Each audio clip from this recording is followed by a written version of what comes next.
নমস্কাৰ ছাত্ৰ-ছাত্ৰীসকল, তোমালোক সকলোকে মোৰ ইউটিউব চেনেলটোলৈ স্বাগতম জনাইছোঁ। আজি আমি আলোচনা কৰিম পঞ্চম শ্ৰেণীৰ আমি আৰু আমাৰ পৰিৱেশৰ 4 নম্বৰ পাঠ জীৱন ধাৰণৰ প্ৰণালী নামৰ পাঠটিৰ প্ৰশ্নৰ উত্তৰকেইটা। গতিকে তোমালোকে ভিডিঅ'টো একেবাৰে শেষলৈকে চাই থাকিবা। তোমালোকক 1 নম্বৰত দিছে যে উত্তৰ লিখা, ঠিক আছে। 1 নম্বৰ কত তোমালোকক দিছে যে গাঁৱৰ বাসিন্দাসকলৰ প্ৰধান জীৱিকা কি, তেওঁলোকে কি কি খেতি কৰে। তো গাঁৱৰ বাসিন্দাসকলৰ প্ৰধান জীৱিকা হৈছে কৃষি, হয়নে? আৰু তেওঁলোকে বিভিন্ন ধৰণৰ ধান, মৰাপাট, মাহ, সৰিয়হ, তিল, কুঁহিয়াৰ এইবিলাকৰ খেতি কৰে, হয়নে? উত্তৰত লিখিবা যে গাঁৱৰ বাসিন্দাসকলৰ প্ৰধান জীৱিকা হৈছে কৃষি, তেওঁলোকে ধান, মৰাপাট, মাহ, সৰিয়হ, তিল, কুঁহিয়াৰ আদি খেতি কৰে। আৰু কিছুমান গাঁৱৰ কিছুমান লোক কুটিৰ শিল্পৰ লগত জড়িত, কিছুমান ব্যৱসায় বাণিজ্যৰ সৈতে জড়িত আৰু কিছুমান চাকৰি বাকৰিৰ সৈতেও জড়িত, কিন্তু মেক্সিমাম মানুহে গাঁৱৰ বেছি সংখ্যক মানুহে খেতি বাতি কৰে, ঠিক আছে, কৃষি কৰে। নেক্সট আছে খত তোমালোকক সুধিছে যে চৰ অঞ্চলত বাস কৰা লোকসকলে কি কি খেতি কৰে। তো তোমালোকে নিশ্চয় জানা যে চৰ অঞ্চলত বাস কৰা লোকসকলে বিভিন্ন ধৰণৰ ৰবি শস্যৰ খেতি কৰে ন। গতিকে তোমালোকে উত্তৰ দি কি লিখিব লাগিব, উত্তৰ দি লিখিব লাগিব যে চৰ অঞ্চলত বাস কৰা লোকসকলে সাধাৰণতে ৰবি শস্য কৰে। চৰ অঞ্চলৰ মাটি পলসযুক্ত বালিচহীয়া হোৱাৰ বাবে তাত খৰালি কালত প্ৰচুৰ পৰিমাণে মাহ, সৰিয়হ, জলকীয়া, বেঙেনা, তৰমুজ আদিৰ খেতি কৰে, ঠিক আছে। তো তোমালোকে ধুনীয়াকৈ ইয়াৰ পৰা প্ৰশ্ন উত্তৰটো চাইছে লিখি ল'বা, অ'কে।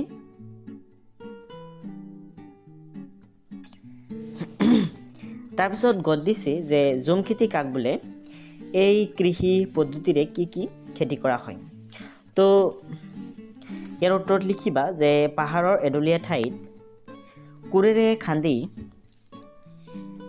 মানে মাটি খান্দি কৰা খেতিক জুম খেতি বোলে, ঠিক আছে। পাহাৰৰ এডলীয়া ঠাইত মানে যিটো পাহাৰত হেৰি নাই, সমতলৰ নিচিনা সমান জেগা নাই, সেইকাৰণে পাহাৰৰ এডলীয়া ঠাইত কোৰেৰে মাটি খান্দি খেতি কৰা হয় আৰু সেই খেতিক জুম খেতি বুলি কোৱা হয়, ঠিক আছে। এই কৃষি পদ্ধতিৰে আহু ধান, মাকৈ, তিল, আদা, হালধি আদি খেতি কৰা হয়, ঠিক আছে।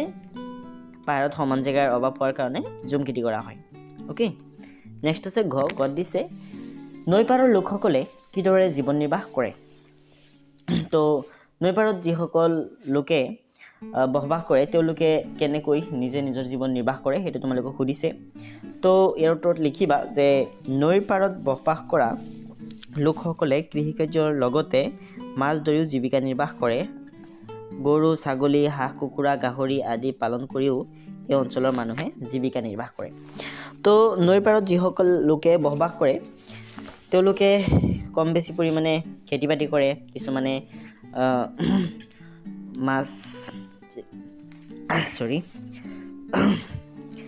কিছুমানে আকৌ মাছ ধৰি বেচে, ঠিক আছে। আৰু কিছুমানে গৰু, ছাগলী, ম'হ, হাঁহ, কুকুৰা এইবিলাক পালি বিক্ৰী কৰি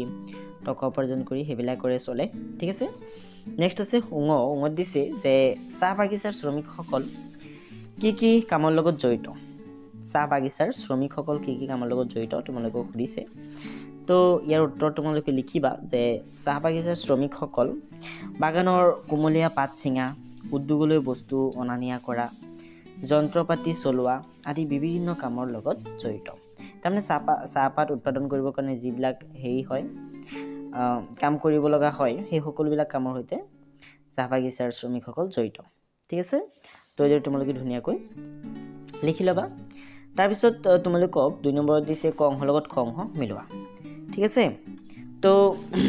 ইয়াত মই তোমালোকৰ কাৰণে ধুনীয়াকৈ মিলাই থৈছোঁ, তোমালোকে কিতাপত মিলালে কাঠ পেঞ্চিল ব্যৱহাৰ কৰিবা। চোৱা, প্ৰাকৃতিক দিশৰ পৰা অসম এখন চহকী ৰাজ্য, এইটো হয়তো মিলিব, চহকী ৰাজ্য এইটো হয়তো মিলিব, ঠিক আছে। তাৰমানে অসমত প্ৰচুৰ পৰিমাণে প্ৰাকৃতিক সম্পদ আছে, ঠিক আছে।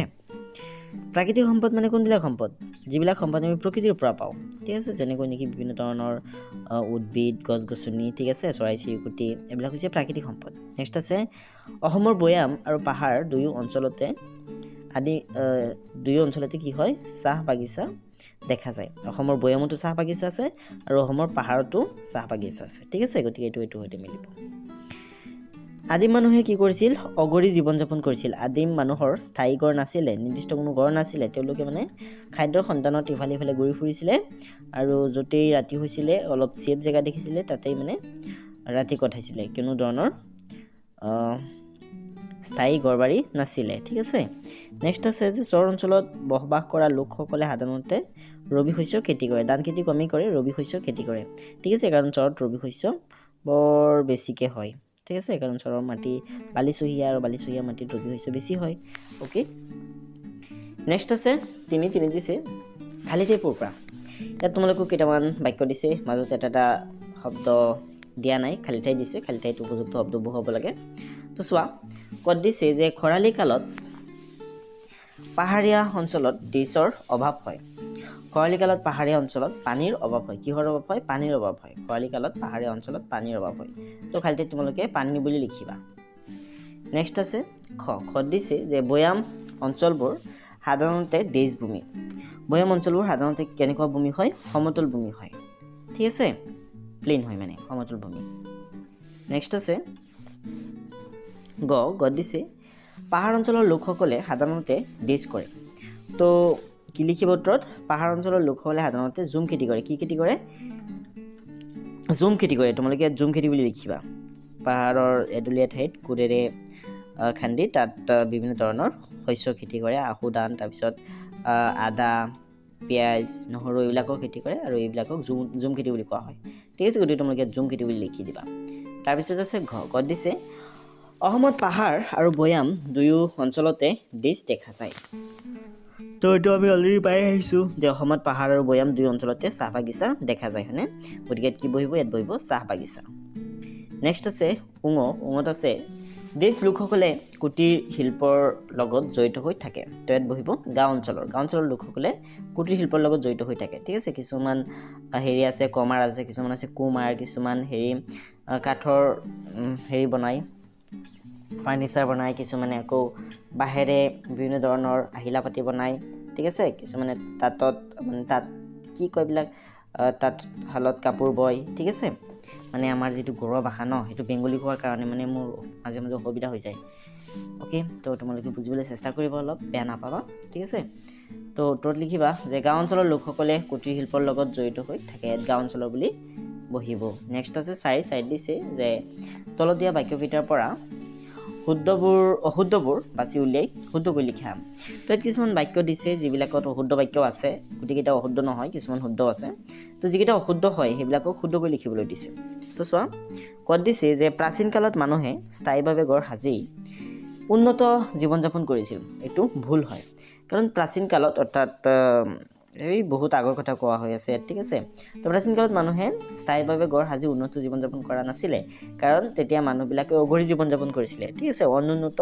জীৱন যাপন কৰিছিলে বা সাধাৰণ জীৱন যাপন কৰিছিলে ঠিক আছে আৰু ঘৰ সজা নাছিলে গতিকে তোমালোকে শুদ্ধ কৰি দিও লিখিবা যে প্ৰাচীন কালত মানুহে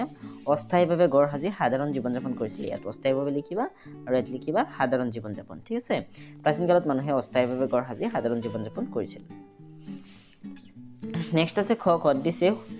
উদ্যোগ চাকৰি ব্যৱসায় আদি নগৰ অঞ্চলৰ লোকসকলৰ জীৱিকা নিৰ্বাহৰ মূল উপায় ইয়েস উদ্যোগ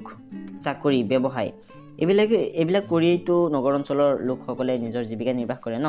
টকা ইনকাম কৰে ন গতিকে এইটো শুদ্ধ হ'ব তো তোমালোকে এজ ইট ইজ লিখি দিবা সেম টু সেম লিখি দিবা ঠিক আছে যে উদ্যোগ চাকৰি ব্যৱসায় আদি নগৰ অঞ্চলৰ লোকসকলৰ জীৱিকা নিৰ্বাহৰ মূল উপায় ঠিক আছে তাৰপিছত কি আছে তাৰপিছত আছে গত দিছে যে নগৰ অঞ্চলতকৈ গাঁও অঞ্চলত যান-বাহনৰ সংখ্যা কম কি কৈছে নগৰ অঞ্চলতকৈ গাঁও অঞ্চলত যান-বাহনৰ সংখ্যা কম বুলি কৈছে তো ঠিকই কৈছে ঠিক আছে শুদ্ধ হয় কাৰণ নগৰত জনসংখ্যাৰ ঘনত্ব বহুত বেছি গাঁৱত সিমান জনসংখ্যাৰ নাই ন গতিকে উত্তৰত লিখিবা যে নগৰ অঞ্চলতকৈ গাঁও অঞ্চলত যান-বাহনৰ সংখ্যা কম ঠিক আছে তো ঠিক হ'ল নেক্সট আছে যে কৃষি কৰ্মৰ বাহিৰেও গাঁও অঞ্চলৰ কিছু লোকে চাকৰিজীৱী হিচাপে জীৱিকা নিৰ্বাহ কৰি আছে গাঁৱৰ সকলো মানুহে যে খেতি বাতি কৰে তেনেকুৱা নহয় সকলো মানুহে যে কুটিৰ শিল্পৰ লগত জড়িত হৈ থাকে তেনেকুৱা নহয় কিছু শিক্ষিত লোকো আছে যিসকলে মানে চাকৰি বাকৰি কৰে ঠিক আছে সো তোমালোকে সেম টু সেম লিখি দিবা মানে এইটো শুদ্ধ হয় ওকে কেনেকৈ লিখিবা যে কৃষি কৰ্মৰ বাহিৰেও গাঁও অঞ্চলৰ কিছু লোকে চাকৰিজীৱী হিচাপে জীৱিকা নিৰ্বাহ কৰে নেক্সট আছে উঙত দিছে যে চৰ অঞ্চলত বসবাস কৰা লোকসকলে সাধাৰণতে ৰবি শস্যৰ খেতি কৰে তো তোমালোকে উত্তৰত লিখিবা যে চৰ অঞ্চলত বসবাস কৰা লোকসকলে সাধাৰণতে ৰবি শস্যৰ খেতি কৰে মানে এইটো শুদ্ধই হয় ঠিক আছে কোনো ধৰণৰ ভুল নাই চৰ অঞ্চলত ধান খেতি এইবিলাক বেছি নহয় ৰবি শস্যৰ খেতি প্ৰচুৰ পৰিমাণে হয় ঠিক আছে তাৰপিছত পাছত তোমালোকক দিছে যে জুইৰ আৱিষ্কাৰ কেনেদৰে হৈছিল তো ইয়াৰ উত্তৰত তোমালোকে লিখিবা যে আদিম কালৰ মানুহে খাদ্য সংগ্ৰহৰ বাবে হাবিত ঘূৰি থকা অৱস্থাত ঘটনাক্ৰমে দুটুকুৰা শিল গহনি খাই ফিৰিংগতিৰ উৎপত্তি হোৱা দেখিছিল সেই ফিৰিংগতিয়ে শুকান ডাল পাতৰ সংস্পৰ্শলৈ আহি জুইৰ সৃষ্টি কৰিছিল এইদৰে জুইৰ আৱিষ্কাৰ হৈছিল তাৰমানে হিলে হিলে গহনি খাই জুইৰ সৃষ্টি হৈছিল মানে ঠিক আছে নেক্সট আছে 6 নম্বৰত আছে যে আদিম কালৰ মানুহে কি কামৰ বাবে শিলৰ সঁজুলি ব্যৱহাৰ কৰিছিল তো আজিকালি যেনেকৈ নেকি আমি লোৰ প্লাষ্টিকৰ সঁজুলি ব্যৱহাৰ কৰি বিভিন্ন ধৰণৰ মেটেলৰ নন মেটেলৰ সঁজুলি ব্যৱহাৰ কৰোঁ কিন্তু সেই সময়ত মানুহে এইবিলাক ব্যৱহাৰ কৰা নাছিলে কাৰণ মানুহৰ এইবিলাক নাছিলেই তেতিয়া মানে চায়েন্স টেকন'লজি এইবিলাক উন্নতই নাছিলে এইবিলাক নাছিলেই মানে ঠিক আছে মানুহে এইবিলাক ক'ত জনাই নাছিলে তো তেতিয়া মানে মানুহে শিলৰ সঁজুলি ব্যৱহাৰ কৰিছিলে অ'কে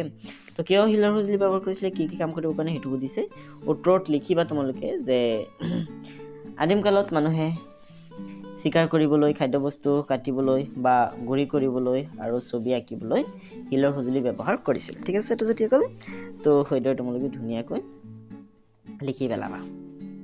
তাৰপিছত দিছে হাতত দিছে যে পাৰ্থক্য লিখা তোমালোকক পাৰ্থক্য লিখিবলৈ দিছে ক'ত দিছে গাঁও আৰু চহৰ